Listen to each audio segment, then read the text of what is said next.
शामरावना गाणं शिकायची इच्छा निर्माण झाली. मग ते माझ्याकडे आले. मी त्यांना एक पत्ता दिला. मी फेसबुकवर पोस्ट वाचली होती.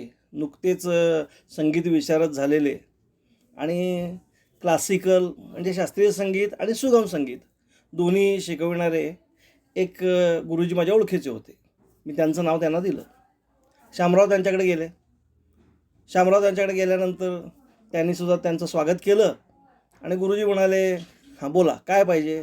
ते म्हणाले, शामराव मला गाणं शिकायचं आहे. अरे वा वा वा वा, छान छान छान. कसलं गाणं शिकायचं आहे तुम्हाला. ते म्हणाले, क्लासिकल की सुगम संगीत.